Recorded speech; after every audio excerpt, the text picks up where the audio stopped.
Hello friends, 555 शक्ति channel में मैं रत्ना मौर्य एक बार फिर से आप सभी का बहुत बहुत स्वागत करती हूँ।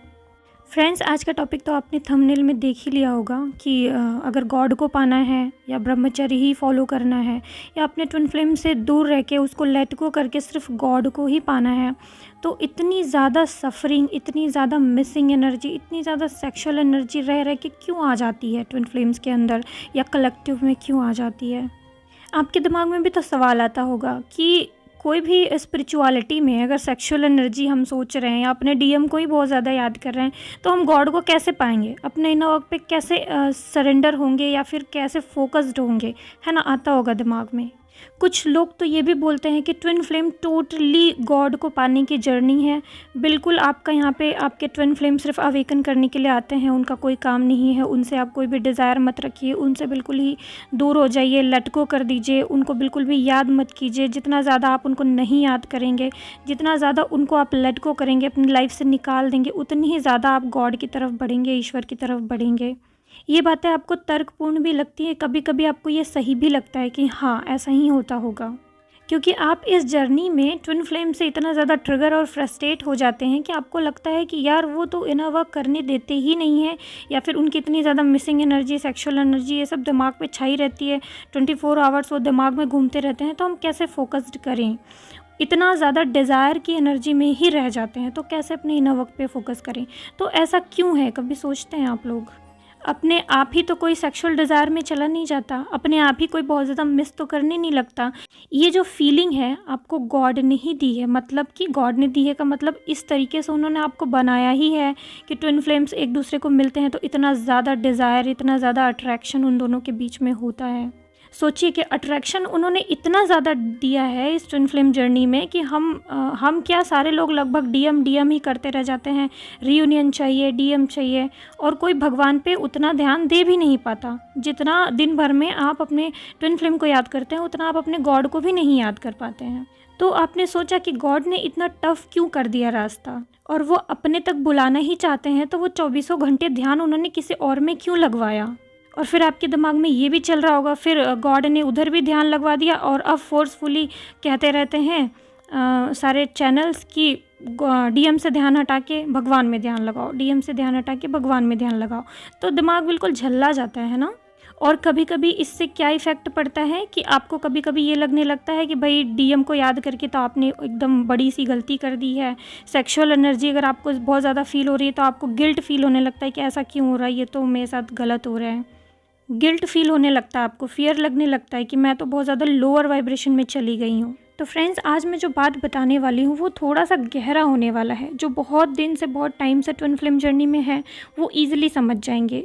जिन्होंने अभी अपने ट्विन फ्लेम को लेट गो कर दिया है, जो बैलेंस रहते हैं और उनको कभी कभी बहुत ज़्यादा याद और मिसिंग फील होती है, वो लोग बातों को समझ जाएंगे। जिन्होंने अपनी कुंडलिनी वगैरह आवेकन की है, उन लोगों के लिए थोड़ा सा प्रॉब्लम होगा। जो अभी अभी नए हैं या 1-2 महीने ही हुए हैं ट्विन फ्लेम जर्नी में आए हुए, लेकिन ऐसा कुछ भी नहीं है कि वो नहीं समझ सकते। मैं पूरी कोशिश करूँगी ईजिली समझाने का।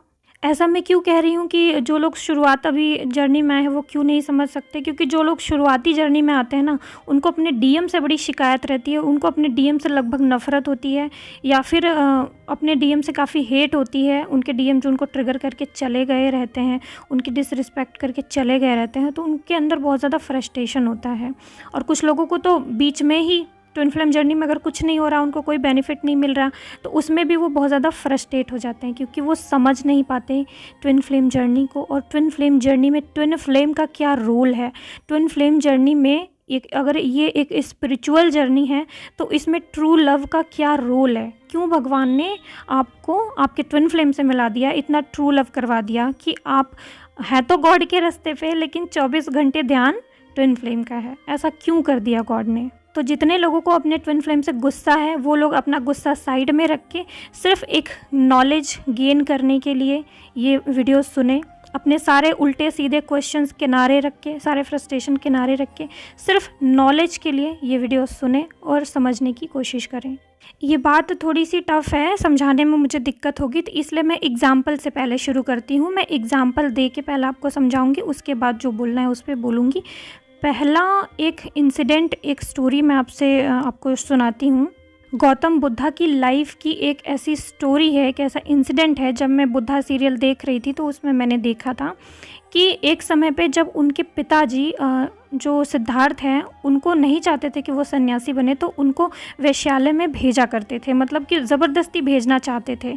तो सिद्धार्थ ने क्या किया, उन्होंने सोचा कि मैं यहाँ से भाग जाऊँ घर से। उन्होंने अपने गुरु के पास गए वो, और उन्होंने उनसे पूछा, उनके गुरुजी हमेशा के लिए उनको छोड़ के जा रहे थे क्योंकि उनके पिताजी ने उनकी इंसल्ट कर दी थी उनके गुरु की, कि आप इसको गलत रास्ते पे ले जा रहे हो, आप इसको ज्ञान दे रहे हो। तो सिद्धार्थ ने भी सोचा कि मैं अपने गुरु के साथ ही यहाँ से भाग जाऊँ। तो उनके गुरु ने उनका समझाया कि नहीं सिद्धार्थ, अगर आप सच में ब्रह्मचारी बनना चाहते हो, सच में सन्यासी बनना चाहते हो, सच में ज्ञान प्राप्त करना चाहते हो, तो जीवन के सभी चीज़ों को एक्सेप्ट कीजिए। जीवन के हर एक क्षण में आप क्या चीज़ कैसे होती है उसको सीखिए। मतलब कि आपके पिताजी अगर आपको वैश्यालय भी भेज रहे हैं तो आप जाइए, वहाँ पे सीखिए। उन्होंने खुद सिद्धार्थ को ये शिक्षा दी कि जब तक तुम शादी ब्याह राग द्वेष या वासनाओं के बंधन में नहीं बंधोगे तब तक तुम्हें उस चीज़ से छूटने का जो मार्ग है वो नहीं मिलेगा। तुम्हें इन सब चीज़ों को करीब से जानना होगा और समझना होगा कि इन सब में क्या रखा है, इन सब की असलियत क्या है। और उस वक्त सिद्धार्थ को तो कुछ पता नहीं था कि उनके गुरु किस बारे में कह रहे हैं, क्या कह रहे हैं, लेकिन वो गुरु पे पूरी तरीके से सरेंडर थे। तो उन्होंने सोचा कि गुरु ने अगर कहा है तो कुछ ना कुछ ज्ञान ज़रूर होगा, मैं जाऊंगा और देखूंगा, जो भी मेरे सामने चीज़ें आ रही हैं मैं उसको एक्सपीरियंस करूंगा। और उन्होंने अपने बाकी बिगड़े हुए भाइयों के साथ वहाँ पे वैश्यालय जाना शुरू कर दिया। अब माँ बाप तो खुश हैं कि बेटा सन्यासी नहीं बनेगा, बेटा इन सब चीज़ों में इन्वॉल्व हो गया, लेकिन वहाँ पे भी जाके बुद्ध ने सब चीज़ों को ऑब्जर्व किया, वहाँ पे सीखने की कोशिश की। और सिर्फ सीखने का भाव रहने की वजह से उनका माइंड जो रहा वो अलर्ट रहा। उनका माइंड हर एक सिचुएशन में सिर्फ सीख रहा था, इसीलिए वो किसी के मुंह में पड़े ही नहीं। कोई भी लड़की उनको वहाँ पे भी नहीं रिझा पाई, सिर्फ वो संगीत से थोड़ा सा मोहित हुए थे, लेकिन वहाँ पे उनका कोई भी रिलेशन ऐसा नहीं रहा। वो हर दिन जाते थे लेकिन वहाँ की गंदगी से परे थे फिर भी। चलिए, इस कहानी से क्या शिक्षा मिली क्या नहीं, इसको अभी यहीं पर रोकते हैं और नेक्स्ट स्टोरी की तरफ चलते हैं। वो छोटी सी है, पहले इसको भी सुनते हैं, फिर आगे जो मेन चीज़ है वो बताऊँगी। एक बार जो 3 ऋषि थे वो उन्होंने बहुत घोर तपस्या करी भगवान को प्रसन्न करने के लिए। और इंद्रदेव का तो ये स्वभाव ही है कि जो बहुत ज़्यादा कड़ी तपस्या करता है वो भंग करने पहुंच जाते हैं। उनको तो डर रहता है कि ये तो बस स्वर्ग लोक ही मांग लेंगे, इसीलिए ये तपस्या ही कर रहे हैं। तो उनको हमेशा डर रहता है अपने सिंहासन का, इंद्रदेव को। अभी वो 3 ऋषि कौन थे मुझे ये तो नहीं याद है, बहुत पहले की स्टोरी मैंने ये सुनी थी। तो उन तीनों ऋषियों को इंद्रदेव ने अपने यहाँ भोजन पे इन्वाइट किया, ठीक है। तो उन्होंने साथ में षड्यंत्र रच रखा था कि इनकी जो तपस्या है वो भंग करनी है। इन्होंने इतना दिन जो अर्जित किया, इनकी तपस्या भंग करनी है, इनका मतलब कि परीक्षा लेना है। तो उन्होंने उस समय की अपनी सबसे सुंदर अप्सरा उर्वशी को सब समझा बुझा दिया कि आपको किस तरीके से इनकी तपस्या भंग करनी है, चाहे जैसे आप करो लेकिन करनी है। मतलब कि अगर किसी भी तरीके से वो उनको अट्रैक्ट कर लेती या फिर उनका ब्रह्मचर्य तोड़वा देती तो उनकी तपस्या भंग हो जाती। तो इंद्रदेव ने उनको यही करने की आज्ञा दी थी। तो अब क्या हुआ, ऋषियों को खाना खाने के लिए बिठाया गया, उसके बाद उनकी थाली में खाना परोसा गया। उसके जस्ट कुछ ही सेकंड बाद उर्वशी आ गई, अपना मतलब कि सुंदर बहुत अच्छे से तैयार होके, बहुत ही ब्यूटीफुल लग रही थी, बहुत अच्छे से तैयार होके वो आ गई हाथ में मदिरा लेके इन लोगों का मन बहलाने। वो लोग घबरा गए तीनों ऋषि की, ये क्या है, इन्होंने तो खाना खाने के लिए बुलाया था, अब ये क्यों इन्होंने भेज दी। वो लोग बिल्कुल भी अवेयर नहीं थे कि ऐसा होने वाला है, तो वे कुछ बोल नहीं सके। उनको पता चल गया कि ये परीक्षा की घड़ी है, इंद्रदेव ने उनके लिए कोई षड्यंत्र रचा है, ये तो उनको पता लग गया। तो ये स्टोरी थोड़ी सी इंटेंस हो जाएगी, थोड़ी सी, तो आपको जज नहीं करना है, सिर्फ ज्ञान लेने के लिए, नॉलेज लेने के लिए सुनना है। तो अब ऋषियों के सामने उर्वशी ने डांस करना शुरू किया, नाचना शुरू किया, बहुत अच्छा नाचा। लेकिन फिर उन्होंने क्या किया कि उन्होंने धीरे धीरे एक एक करके अपने कपड़े उतारना उन्हीं तीनों ऋषियों के सामने शुरू किए, और बिल्कुल अदाओं के साथ। तो ऋषियों ने क्या किया, पहले ऋषि ने तो आंखें बंद कर ली कि वो देख नहीं पा रहे थे, सोच रहे थे कि बस मतलब कि ये हमको अगर रिझा लेगी तो मतलब हमारी तपस्या भंग हो जाएगी, तो वो डरने लगे। तो आँख उन्होंने बंद कर ली। पहले ने आँख बंद कर ली, दूसरे ने अभी तक खोल रखी थी। उसने कहा चलो, मैं मतलब अंदर से बहुत डेयरिंग हूँ, मैं देखता हूँ कि ये क्या करती है, कहाँ तक ये कर सकती है, मैं देखूँगा। तो ऐसे ऐसे करके जब उसने और ज़्यादा कपड़े उतार दिए, थोड़े बहुत बचे थे, तब तक उस ऋषि ने, फर्स्ट वाले ऋषि ने आंख बंद कर ली थी, लेकिन उसका दिमाग में चल रहा था। सेकंड वाले ने अभी तक खोल रखी थी, लेकिन इसके आगे वो देख नहीं पाया, इसके आगे उसने बंद कर ली। उसको डर लगने लगा अंदर से कि कहीं मेरी तपस्या टूट ना जाए, कहीं मैं इसकी तरफ अट्रैक्ट ना हो जाऊं।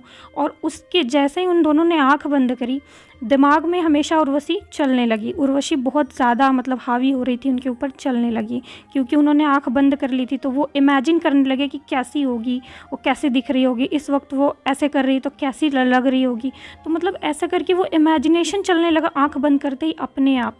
लेकिन तीसरे ने अभी तक खोल रखी थी, वो एज इट इज़ आंखें खोले सब कुछ देख रहे थे। लेकिन इन दोनों ऋषियों ने उनको बहुत ही अश्लील और बहुत ही गंदा कैरेक्टरलेस समझा। उन्होंने उनको कहा कि मतलब तुम किस तरीके के इंसान हो, मतलब कि तुम्हें शर्म नहीं आ रही है कि मतलब तुम इतने ब्रह्मचारी हो, इतने उपवासी हो और तुम इसको देख रहे हो। उस ऋषि ने कुछ नहीं कहा। उन्होंने कहा अगर आप नहीं देख पा रहे हैं तो आप तो आंखें बंद कर लीजिए, मैं तो देखूंगा। अब ये दोनों ऋषि भड़क चुके थे। उन्होंने इंद्रदेव को ये सब बंद करवाने के लिए कहा, लेकिन इंद्रदेव कहाँ बंद करने वाले हैं, किसी ने कुछ भी नहीं किया, वो डांस चलता रहा। इन्होंने इतनी ज़्यादा आंखें बंद कर ली, आंखें तो बंद है लेकिन दिमाग में इतना ज़्यादा वो चल रही थी कि मतलब ये लोग पूरी तरीके से अंदर से बहुत ज़्यादा सेक्सुअल डिज़ायर और अट्रैक्शन उसकी तरफ फील कर रहे थे, आंखें बंद होने के बावजूद भी, और बहुत ज़्यादा अंदर ही अंदर डर रहे थे। अब उर्वशी सब कुछ करके हार चुकी थी। उसने लास्ट कपड़े भी अपने उतार दिए। फिर भी वो जो थर्ड वाले ऋषि थे, उन्होंने ना आंखें बंद की ना कुछ किया। वो एज इट इज़ सम भाव से बस उसे देखते रहे। और उर्वशी यहाँ पे अब शर्मा गई कि मतलब कि ये कैसे हैं, मतलब इनको कुछ भी फीलिंग नहीं आई। उसने उनके सामने हाथ जोड़ लिया और कहा कि मतलब आप बहुत मतलब महान हैं, श्रेष्ठ हैं, आपके ब्रह्मचर्य को कोई नहीं तोड़ सकता, आप परम ब्रह्मचारी हैं। और उर्वशी ने अपनी हार मान ली और वहाँ से चली गई। ये बड़ा ही सिंपल यूनिवर्स का लॉ है, लेकिन उन दोनों ऋषियों ने इतनी तपस्या साधना कर लेने के बाद भी इस बात को नहीं समझा। और थर्ड ने यहाँ भी भगवान की बनाई हर चीज़ को एक्सेप्ट करके, उससे बिना डरे उसको देखना, यानी दृष्टा भाव से उसको स्वीकार करना, उसको देखना और बिल्कुल फियरलेस होकर फेस करना कि आखिर क्या है इन सब चीज़ों में, ज़रा मैं भी तो देखूँ।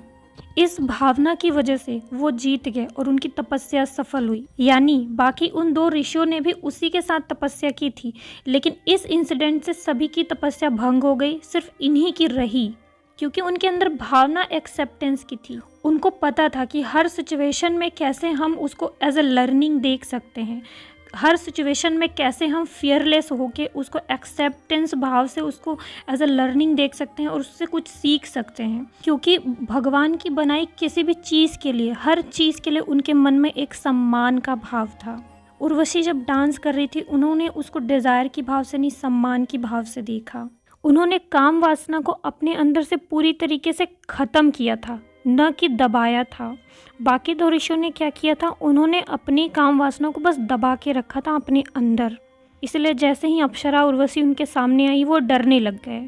ट्विन फ्लेम्स में भी बहुत सारे लोग ऐसा ही करते हैं, डरते हैं। भैया भगवान के रास्ते पे जाना है तो ये प्यार व्यार से क्या लेना देना, हमें ट्विन से क्या मतलब है, हमें ट्रू लव से क्या मतलब है, हमें तो सीधा चलना है अपने भगवान के रास्ते पे, भगवान तक पहुंचना है। वो डिज़ायर जो आपने अपने अंदर दबा के रखी है ना, आपको पता तो है आपकी लाइफ में आपने कभी प्यार देखा नहीं है, प्यार पाया नहीं है, तो आपके अंदर डिज़ायर रहती है, लेकिन आप उसको दबा के आप सिर्फ भगवान के रास्ते पे चलना चाहते हैं। इसीलिए बार बार जब न्यू मून फुल मून आता है तो वो डिज़ायर, वो अंदर से चीज़ें बार बार मतलब सरफेस पे आती हैं। और आप लोग अपने आप को इतना ज़्यादा सप्रेस भी कर लेना चाहते हैं कि ज़रा सा उसको याद कर लिया, अगर ज़रा सा उसको मिस कर लिया या फिर उसको कहीं देख लिया या फिर सेक्सुअल एनर्जी फील कर ली उसके लिए, तो आपको लोअर वाइब्रेशन लगने लगता है, फियर लगने लगता है कि अरे ये मैंने क्या कर दिया।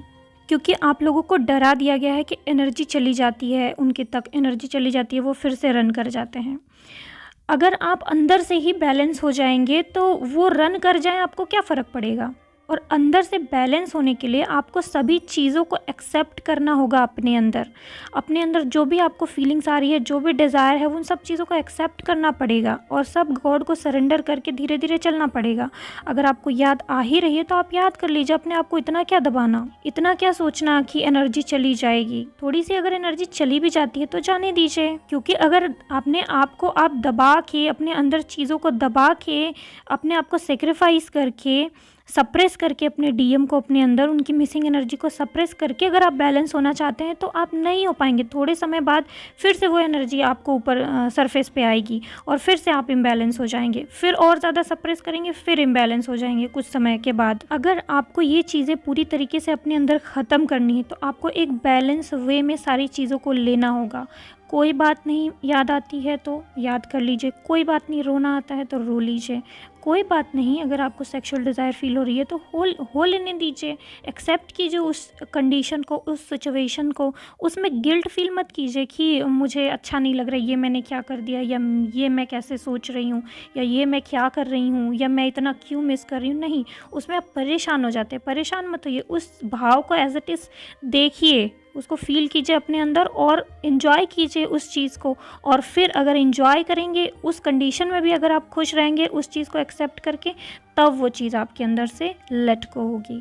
और अगर आपके अंदर स्ट्रॉन्ग डिज़ायर है रीयूनियन का, अपने ट्विन फ्लेम से मिलने का, तो आप वो डिज़ायर रहने दीजिए अपने अंदर, उस डिज़ायर को एक्सेप्ट कीजिए। उस डिज़ायर से गिल्ट मत फील करिए कि ये मेरे अंदर क्यों है, मैं तो गलत सोच रही हूँ। नहीं, समय के साथ गॉड ने आपके लिए प्लान किया, समय के साथ बैलेंस होते होते वो डिज़ायर खुद आपके अंदर से चला जाएगा या खुद आप बैलेंस हो जाएंगे। आपको बताया जाता है ना कि ट्विन फ्लेम जर्नी में जब हम बहुत ज़्यादा बैलेंस हो जाते हैं तो हमको कोई भी डिज़ायर नहीं रह जाती कि हमारा ट्विन मिले हमको कि नहीं मिले। ये सच है, लेकिन ये चीज़ अपने ट्विन को सप्रेस करने से या अपने अंदर चीज़ों को सप्रेस करने से, बहुत ज़्यादा अपने आप को बांध लेने से नहीं आती है। ये स्टेट आपको नॉलेज गेन करने से, बहुत ज़्यादा समझदार बनने से, स्पिरिचुअलिटी में डीप चीज़ों को समझने से तब आती है ये बैलेंस स्टेट। इंडिया में ब्रह्मचर्य और सेक्सुअलिटी के बारे में या फिर रिलेशनशिप के बारे में बहुत ज़्यादा मिथ है और अनअवेयरनेस भी है। स्पिरिचुअलिटी को लेकर भी अनअवेयरनेस भी है।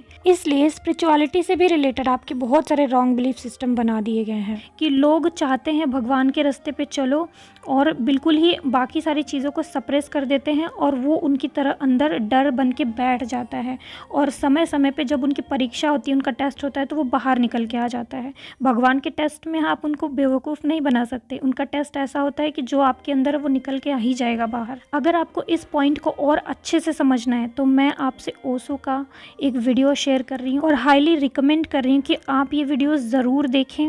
आपको और ज़्यादा क्लैरिटी मिलेगी। जो आप अपने डीएम से नफ़रत करते हैं, जो आपको इस ट्विन फ्लेम जर्नी में समझ नहीं आता है कि हम अपने डीएम को क्यों इतना मिस करते हैं, इतना सेक्सुअल एनर्जी क्यों फील करते हैं, तो आपको समझ आएगा कि वही सेक्सुअल एनर्जी किस तरीके से आपके स्पिरिचुअल एनर्जी में ट्रांसफॉर्म होती है और आप किस तरीके से इसी सेक्सुअल एनर्जी से आप एक आध्यात्मिक व्यक्ति बनते हैं, जो गॉड तक पहुंचने का एक रास्ता है।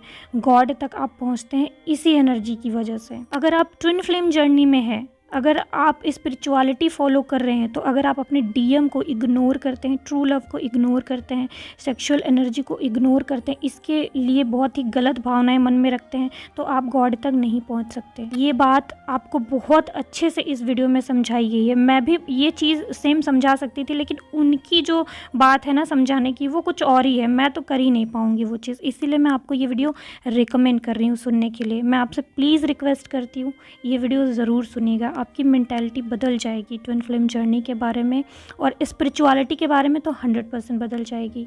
और जो आपके ऊल जलूल उल्टे सीधे क्वेश्चंस रहते हैं ना, तो उसका भी कुछ आंसर आपको मिल जाएगा। आप हर चीज़ से नफ़रत करना छोड़ देंगे, हर चीज़ से, हर भगवान की बनाई हुई चीज़ से, चाहे वो बुरी ही है, लेकिन आप उससे प्यार करना सीख जाएंगे। तो चलिए फ्रेंड्स, ये वीडियो मैं कमेंट बॉक्स में शेयर कर दे रही हूँ। आधी चीज़ें तो मैंने छोड़ दी हैं, आपको उसी में ज्ञान मिलेगा। काफ़ी सारी चीज़ें मैंने बता भी दी हैं।